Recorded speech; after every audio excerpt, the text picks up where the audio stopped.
Werewolves in Starksboro.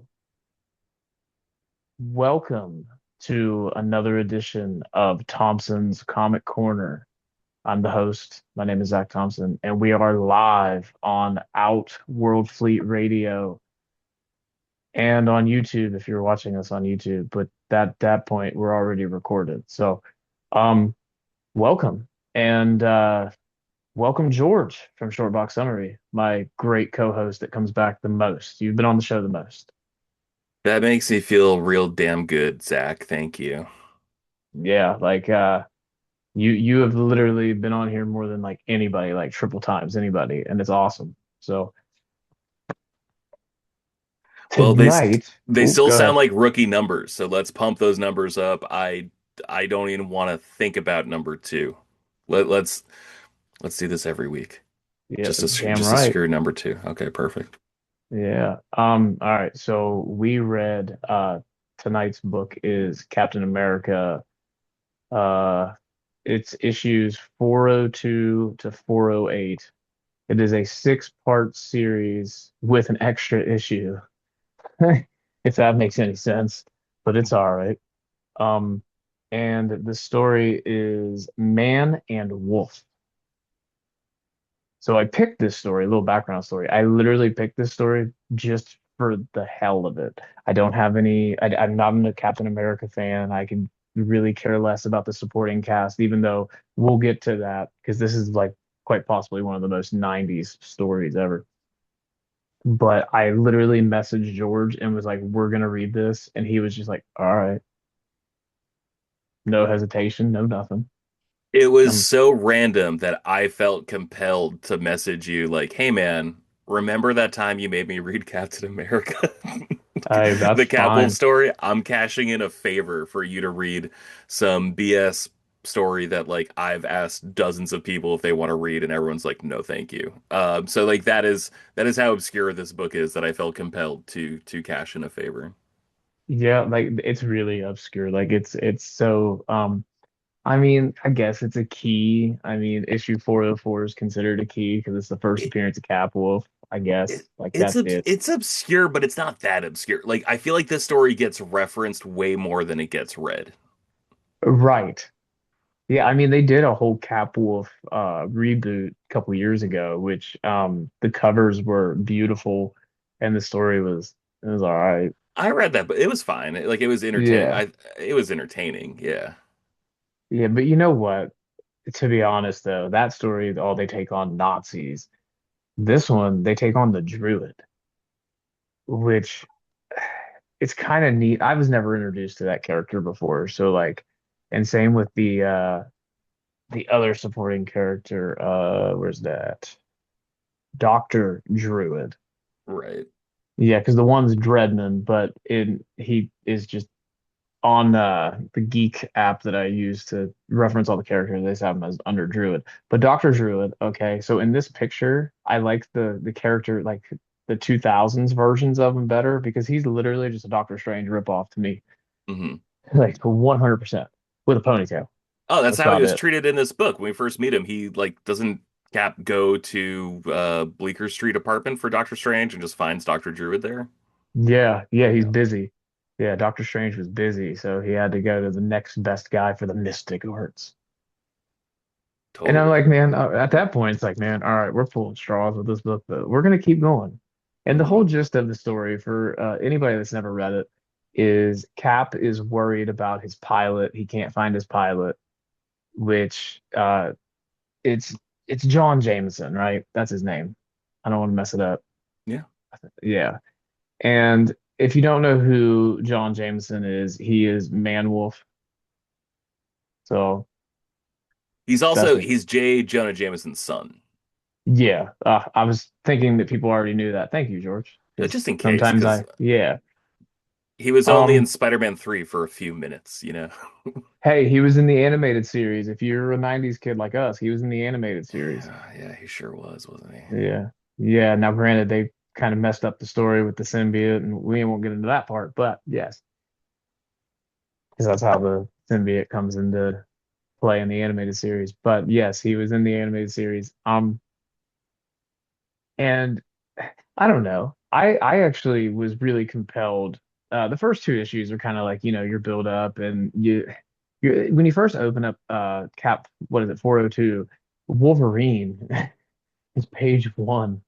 And I'm like, what the hell is he doing here? And then I forgot that it's the 90s. So like Wolverine was damn near in everybody's series at one point. You Uh-huh. wanted to make sales, you brought Wolverine in. So Yes.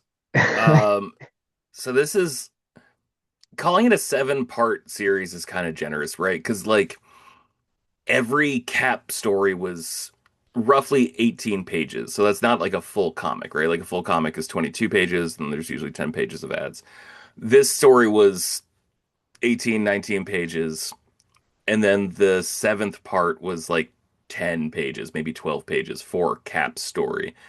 And there's backups in all these books, and then in the final issue, Cap 408, there's two backups that are just trying yeah, to expand the Cap universe. So like it's a seven issue, but it's not really seven issues. Like it feels more like six issues. It's just really spread out. yeah, and it reads actually like the pacing's really is done really well. It's not a boring story. It's just like there's no major impact at anything in this story. It's like a how did you put it? You put it in baseball terms. I said it was like a relief pitcher who like, dude, we just need you to come in and pitch 3 innings and give up at most 2 hits. Like we just need you to keep us alive for a little bit. Like it really like it feels more like modern comics in the sense that like it's content over story. Like it feels like they're just like, oh shit, we've got this license. Let's put something out with this IP so we can maintain ownership and maintain, mind share with readers. Like it didn't feel significant, but it was entertaining. Like it was just like, yeah, dude, I got an hour and a half. Let me just sit down and read this story. Yeah, it reads really smooth. I will say that. Yeah. So like if you ever recommend your friend to read Cap Wolf, just say, hey man, if you got an hour and a half, dude, you ain't Sure. doing nothing. No, and the art was not anything special, but like it was imitating what was really popular at that time, right? Because like this book comes out, I think 402 comes out in May 1992, right? And so Yeah, like it all feels like, oh, this person is doing like a Jim Lee impression, this person's doing like a Patricio impression, this person's doing a Silvestri impression. Like it all feels late Marvel era for like Eric Larson, Todd McFarlane, all that stuff, and like early Image for all those guys. Because I think Image does start in 1992. So like it looks like the Vogue of the time. It reads really smoothly and really, really quickly. And so like it yeah, is an entertaining story. I call it like the house style. Yeah, Sort of yeah, like yeah. how DC has like their house style, and if you're a comic book reader, you know exactly what I'm talking about. Everything Yeah. it looks exactly the same, but it's And you know what I if mean? you're not a comic book reader, like when we say house style, it's literally just talking about how there's like a general direction of the books to look, right? Yes, And so it's just like yes, an idea that like, oh, this will make everything feel more cohesive if we draw everyone not super muscular, not a lot of like lines and panels on their costumes, if there's like a painterly color to it. And it's just an idea of just like tying an era together and making everything more consistent and coherent. yes, yeah, and like I said, it looks really good. It reads really good, and like the story itself, it's not very complex. It's literally No. bad guy wants something, he takes it, gets the power, Cap ends up foiling his plans, everything goes hunky dory. If you read 308 or 408, if you stop at 407, because they didn't do a really good job at that. If that's the only gripe I have. They say it's a six-part miniseries within the series, but then you don't really have a conclusion. There's no resolution at the end of part six, Yeah. man. Cap is still a werewolf at the end of part six. And then they wrap it up so fast where it's like, bro, you couldn't have found time to do this in the past 6 issues, like even behind the scenes, just to move the pieces and end this neatly at 6 issues. But that was the story came out like before the trade paperback market like really existed, right? Like no one was thinking like, oh, we got to group these six issues together to sell a book eventually. Like no one was thinking like that in 1992. I know there were trade paperbacks back then, but it wasn't common practice the way it became in like the 2000s, mid 2000s, especially today. So it wasn't the same beast, pardon the pun. And with the tie-ins, sorry, not the tie-ins, the backups, especially at the end of the book, like it really is like serialized storytelling at its heart, right? Like there's one story about Diamondback, who is the girlfriend of Captain America, ex-girlfriend of Captain America, and she gets kidnapped by Crossbones, and he's trying to reprogram her into being loyal to him and the Red Skull. And it's just like her story going forward. There's also like another subplot, I guess, in like the main Captain America book where like it would cut away from the action in Starksboro with all the werewolves and stuff, and it would go back to New York City, and it was um Jarvis and this other person whose name I can't remember, and it's not because I'm a The bad reader, it's because it it's just the wasn't important. Demolition Man. Well, it's Demolition Man, but like I can't remember the woman who was like took him out and then tried to stop like a purse snatcher and then like lost track of I think Demolition it's Man. Donna. It's either Donna or Bernadette.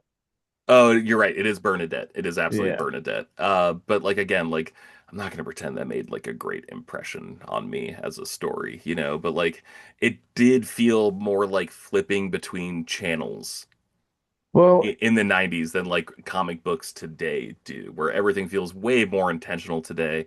And back then it just felt way more like let's plant some seeds and see what comes of it. well, you know what? To be honest with you, I wish they would have just dumped that story because I didn't give a shit and give me the Sure. damn conclusion in issue 407 instead of, quickly wrapping it up at 408 or I you I know what I mean? I Like, agree. Yeah. Especially because, like, I have no history with Demolition Man. He didn't make a great impression on the Marvel Universe. And, like, the best story I can think of with him is, I think, in The Pulse, which is like a Brian Michael Bendis, Mark Bagley book from the mid 2000s, where it's like Uric, the reporter for the Pulse and the Daily Bugle, like hearing about a superhero living under the sewers and whatever, and like, oh, it looks like Daredevil because like the colors are the same as Daredevil's like original costume, and he's just like a broken person whose mind has completely gone and is living in the sewers. I'm just like, that's like my thing with Demolition Man, and I'm just like, or D Man, sorry, and I'm just like, oh, like this character was not long for this world of no, serialized storytelling in Marvel. they literally put Wolverine's mask on him and Daredevil's yellow suit chest and Yeah, slapped him together. and yeah, I couldn't tell you his power. I know he's super strong because you see him lifting yeah. in the Avengers gym, but that's about it. No, actually, so like I think my favorite character design, because everything actually looks really good in this book. I mean, Dr. Druid does look like Doctor Strange with a ponytail, almost to a T. I mean, his beard is almost identical. It's pretty hysterical to me. But Moon Hunter, if that's not 90s peak character design, I don't know what is, but I love it. Oh, dude, it was rad. He like looked like he had like Ultron type skin because of his armor, but he also had like dreadlocks, like Yeah, that he was was like a also metal kind of predator to me. armor. Predator, that's a great way to put it. Yeah. Yeah, and then I find out that he's just like this plain looking dude without his armor and stuff on. I'm like, you, Joe Smo is Moon Hunter? Sure, sure. Yeah. Now, okay, so actually I do have one, there is one more you could have got rid of the backstory. The only flaw that this story had for me, besides like the actual ending and it being rushed, is Dr. Druid is presumably dead, right? And he gets they just lay him on the table, and then all of a sudden he just sits up and he's like, Wolverine, look into my eyes. No, he mentions that in the seventh part where he's just like, it took all of my focus to close my throat wound, which is just really hokey comic book shit, Right. but like fun because it is hokey comic book shit. Like I would get mad if that happened in a movie, but because it happened in a comic, I feel way more forgiving of it, if that makes sense. Like not to treat comics with kid gloves, but like it is a completely different medium from movies and TV. So I feel like there are certain things you just accept easier in comics than I do in other mediums. I guess so, but still, it was just kind of It like, was what the hell? it was weak. It was weak as hell. Yeah. Yeah, and then I really enjoyed Cap's monologue, like his internal monologue when he is a wolf, and he's like, "They can't understand me." And he's like, "I'm losing my mind, but the super serum must be blocking out most of the effects." And Yeah. he's like trying to get my favorite part's when he's in the pen with all the other bad wolves, and he fights John Jameson. He doesn't know it at the time, Right. but he's the leader, and he fights him and he defeats him, and then the rest of these feral wolves help them try to escape, and they follow Cap and they fight for Cap. And even when he's a wolf, man, he's still a leader, and he's a boss. He's definitely got that dog in him. That part was honestly great, right? Where you could see him thinking as Cap Wolf, right? Like they had that moment. And then there's Wolfsbane and Feral, like from the X-Men and X-Force, and they're like used to being werewolves. So, like they're talking to Cap and like basically like teaching Cap how to live as a werewolf. And it's just Yeah. like, no, like you have to speak with like a higher register, like nothing below that will like be heard. And then like he talks different, he thinks different, like it's way more primal, like it's way more um not monosyllabic, but like it's way simpler of a way of thinking and speaking. And like I thought that part was really well done, honestly. Like it was cool seeing a different shade of Cap. Yeah, I'm not gonna lie to you though. Like, all right, so when you read, do you read like voices in your like when you're reading it, do you like give them like voices in your head, like accents and Sometimes. stuff? All Sometimes, right. yeah. Well, my Cap Wolf was like Scooby-Doo. Oh, God. Oh, dude, that sucks. Like Okay. in my brain, like it was like Scooby-Doo, and I just loved it. Like, I'm not gonna lie to you, I don't know why it popped in my brain, but like when I'm reading it, I'm like, man, like he would have like the voice of like Scooby-Doo at this moment. I did not go to Scooby Doo. No, that wasn't my first instinct. Um, I loved it. Like it no, made that's the story great. more entertaining for me. Like just the That's way like I he'd have like a stutter, and like in my brain, I'm like, man, that would be like Ruh-roh. Scooby-Doo. Yeah, Yeah. yeah. I See? I'm not disrespecting the way you read this book. I'm saying I took it a little more seriously than that. I was approaching it with a little bit more earnestness than that. That's really goddamn funny though. Yeah, like I can't unthink it, man. Like it's just so funny. Like in my brain, that's what he sounded like. And I rolled with it. It's the Mhm. 90s, man. 90s comics were a lot of fun. And this one, you don't need all the bulging muscles and the pouches. We just have a lot of werewolves and fangs and a Mhm. lot of scratching and feralness. And even Wolverine gets, mind controlled, and you get a little bit of feral Wolverine. And then you get Cable, which I understand why Cable was there, but we didn't need Cable. We Just to, didn't except to track down Farrell and like yeah. explain that part. But I mean, you do get like a cool fighting scene with him and Captain America, which I mean, that was pretty yeah, badass. He throws the shield and it and splits his gun. well, that and Cable's the one who actually like breaks the moon gem, which I think is like what depowers Dreadmond or whatever. Star I Moon or Moon I Star, or whatever his uh name is at that yeah, point. Star Wolf at that Star Wolf. point. There you go. But like it was interesting. I reached out to the Last Comic Shop pod because I don't know dick about 90s comics. I gotta be honest. Like I know some stuff. I know like the volume threes. Like I know the Heroes Return very well because when I started buying comics regularly in like 2003, 2004, 2005, that was like the oh damn, everything started here. I need to go back to here. So I basically treat like 1998 as the beginning of my Marvel universe. Like the 90s stuff, like I've read Executioner Song, I've read all the X-Men crossovers, I read Death of Superman. Like I've read like the big stories, but I'm not going to pretend to be like a specialist on early 90s comics in particular. So I reached out to Last Comic Shop podcast and I asked, I think they're all going to He-Man as we're recording this. They sure are. I asked if they had any thoughts. And Andy, I'm just going to read his four texts in a row and then I'm going to read Chad's. And he said, I mean, the Grunwald years were interesting. Like, I love stuff like the Bloodstone, Hunt All Popcorn Munching summer movie like comics. Cap Wolf was always a bit too goofy for me. There's a difference between the Indiana Jones Cap and this. And Chad said Grunwald's cap was running on fumes. It hit so bad they have to give the franchise away. I said, can you expand on what you mean by that? Wade Garney was the last ditch effort to bring readers back, but by then the Heroes Reborn contracts had been signed. Cap sales were so low. It didn't have any of the buzz of Spidey or the X books. So they gave Cap and the Avengers and Fantastic Four to outside contractors like Liefeld and Lee. And so like that is the Heroes Reborn stuff that happens post Onslaught. That's like 1996, I want to say. And so Somewhere in that ballpark. Yeah. that's when everything changed for Marvel because like they were like facing bankruptcy at that point. Mark Grunwald, I've always heard like positive things about his tenure as writer on Captain America. And I can totally see why based on this, just because like again, like a relief pitcher, like you just have to come in, pitch 3 innings, not give up any runs, will take 4 hits, you know? And that is kind of what I felt like I got from this story.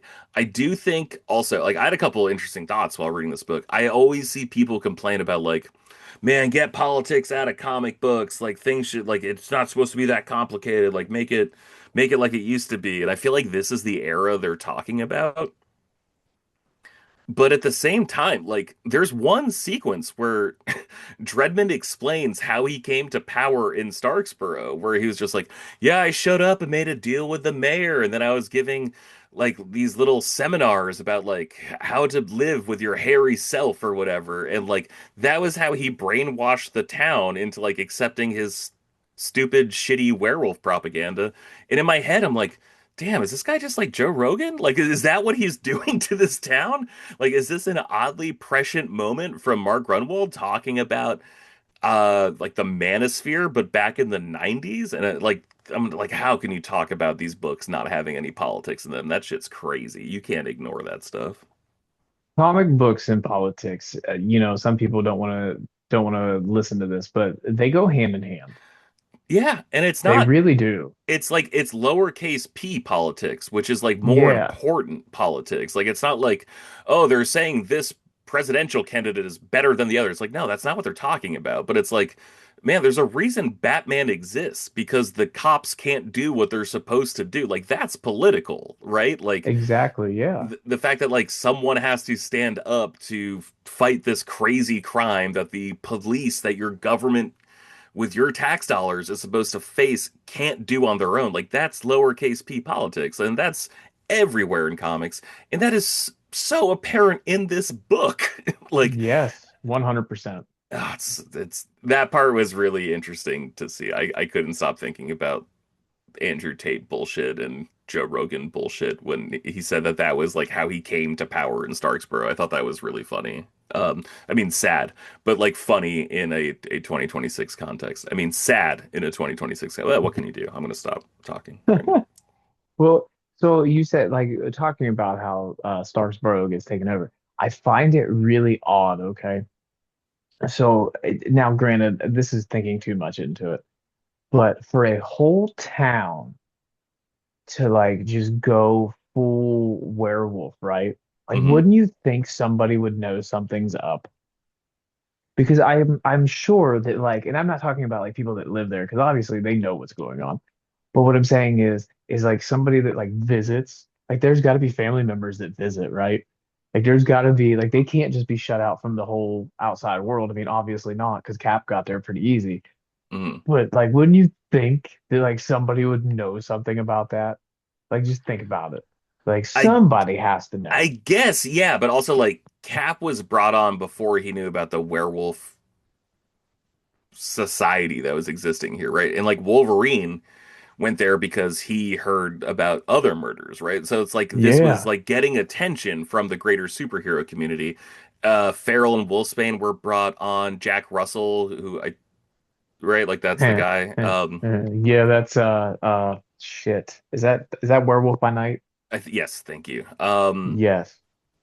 Like Jack Russell. yeah, I see what you did there, guys. Like all of them were brought in like either through like an investigation or through supernatural or like a calling, right? Like and so like it did get attention. I also think like based on 2026, I'm like, no, I can see a town getting away with this for a long time. Like Yeah. you just see like horrible things happening in certain places and you're like people just accept it because they don't have a choice. So like I do actually I find myself more sympathetic to that part of the story and more a more realistic part. But like in the 90s it seems like it was less realistic. I do like Star Wolf. I like Oh, that his design was sick. Yeah. yeah, like that was actually really fun because I mean now for obviously we don't offer visuals, so go read the damn book. I think it's the first page of 406. Yeah.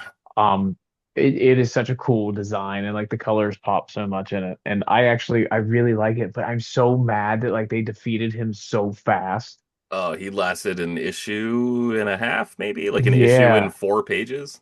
Yeah, like I'm so mad that they like defeated him so fast because like that character design, like I wanted to see how much damage you could actually do with it because Well, it is so badass. especially because like his philosophy for being a villain, I actually thought was kind of interesting, where he talked about the decadence of society and how he wanted to degrade it back to its natural state because humanity and the world has gotten too far away from the natural order.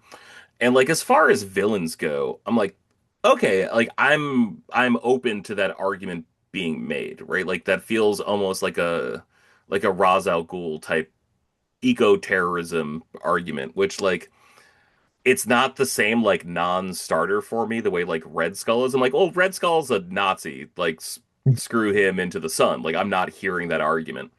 But the idea that humanity has become too organized in its own machinations and is not accepting of the natural world. I'm like, okay, that's actually like I'm willing to hear that. I don't like the way he's going about it. I don't approve of that. I'm not saying that. But that at least to me is like an argument that I can understand people getting on board for. The way Red Skull is just a fucking non-starter for me, you know?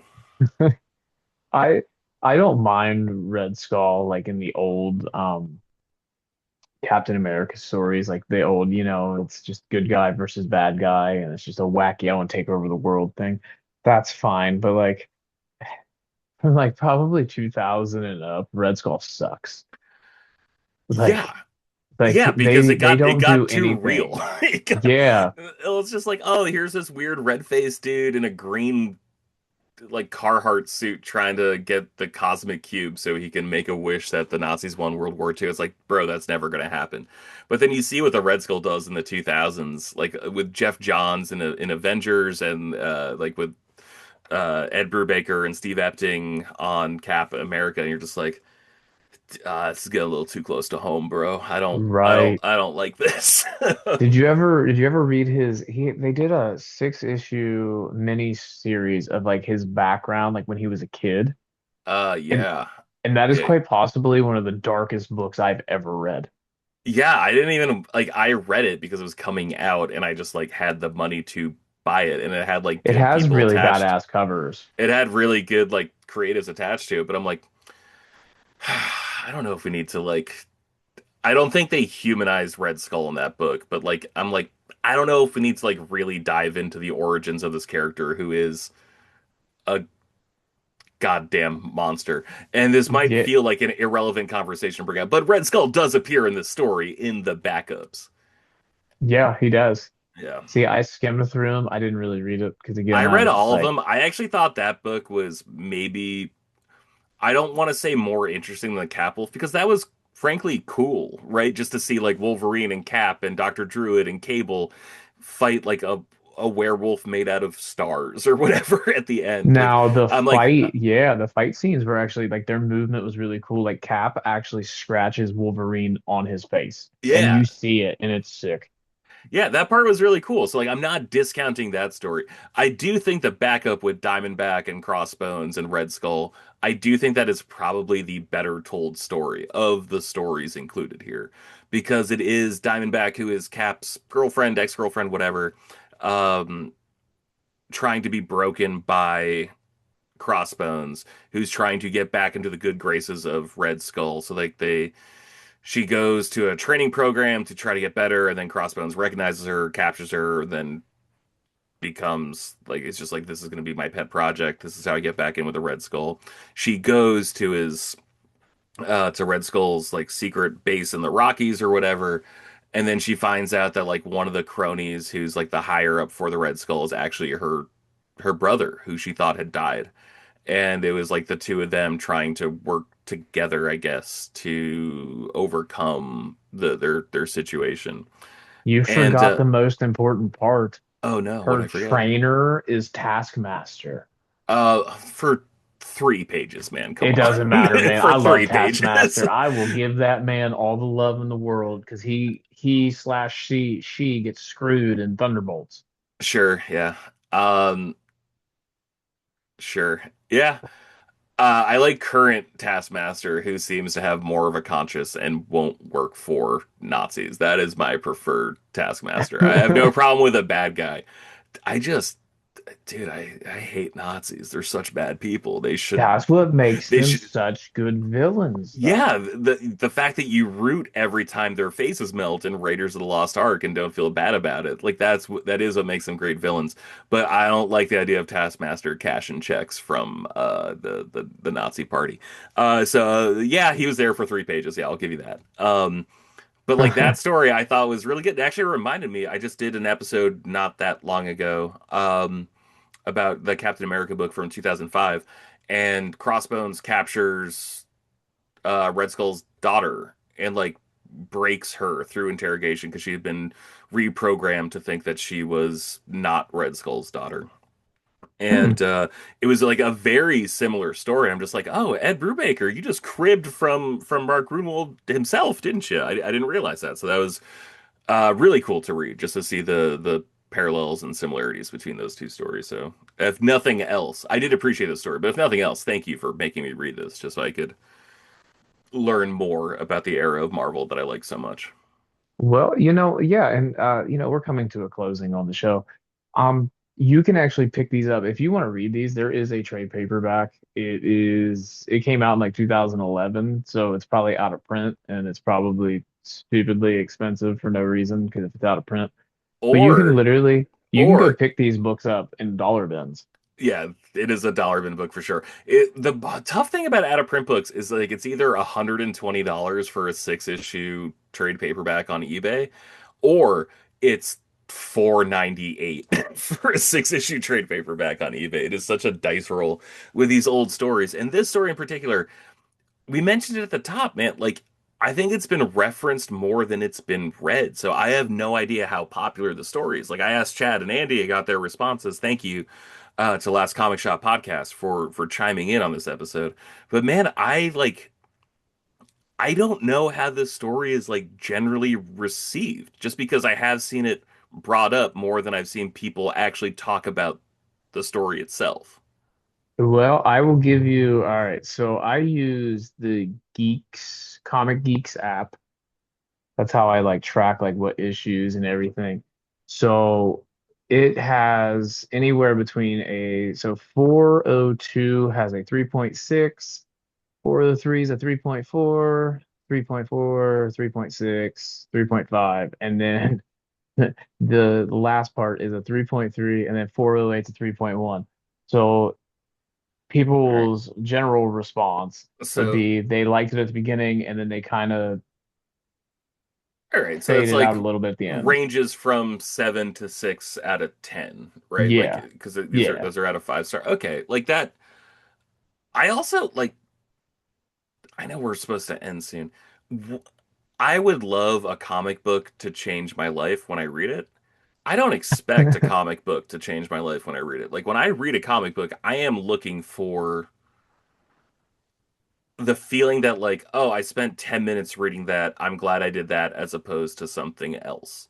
Like that is Right. generally what I'm looking for from a comic book. I write reviews for AIPTcomics.com. Go read them. I like that's what I'm looking for is just like, oh, this like how was this a way to spend 20 minutes? Was this a good way to spend 20 minutes or not? I think this was a fine way to spend an hour to read all these issues. Like I do think that. I don't think I think the ending was really bad. I think the ending was like really rushed and really bad. But besides that, like the like four-fifths of the book, 80% of the book was like awesome, right? Yeah, the build up in the middle of the story was so good. Like it had me compelled. Yeah. And then they just rushed the ending, which I think the reason why they rushed the ending is because you have what's the next? It's Infinity.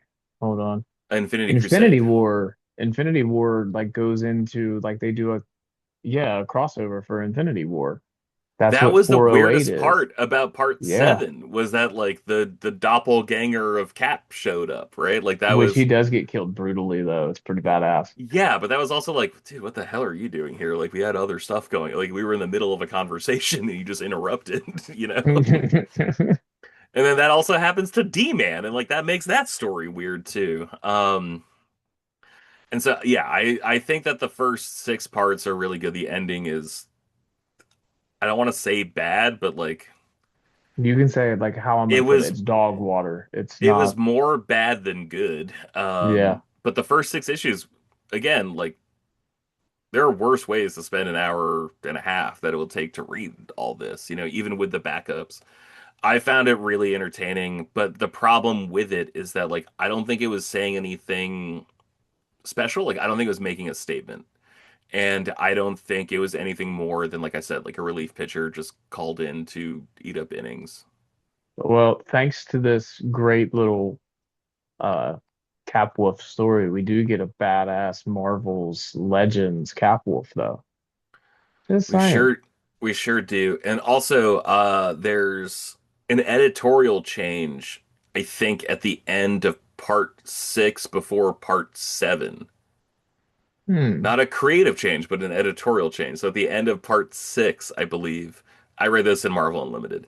So at the end of part six, there's like a pinup of Captain America by Frank Miller that looks really good. But I don't think I've ever seen that where like an editorial team left before the story ended. Yeah, no, I can't. I mean, not unless, well, yeah, no, not off the top of my head. Maybe it's just not advertised these days because they're like, oh, this will look bad. But no, like that was just wild to see. Um, really quick, this first issue, Cap 402, came out May of 1992. Number five movie at the box office, Encino Man. The Brendan Fraser, like I love that movie. We have he's it a on DVD. caveman who gets like unthawed or gets thawed out, gets unmelted. Yes. Number four, Far and Away, the Tom Cruise, Nicole Kidman, Irish immigrants coming to America movie. Number three was Basic Instinct, the super horny Michael Douglas, um, Sharon Stone I got nothing on that detective movie movie. either. That movie is great. The movie has like two of the like worst scenes to watch, but besides that, great movie. Number two, Alien 3, the directorial debut of David Fincher. Sorry, the feature debut of David Fincher. First movie he ever made.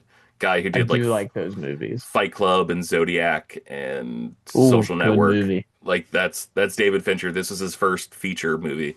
And then number one at the box office for May of 1992, Lethal Weapon 3, All right, not a bad movie. which That's not a was bad the top five. no, that was the debut of Rene Russo in the series. Hmm. Yeah.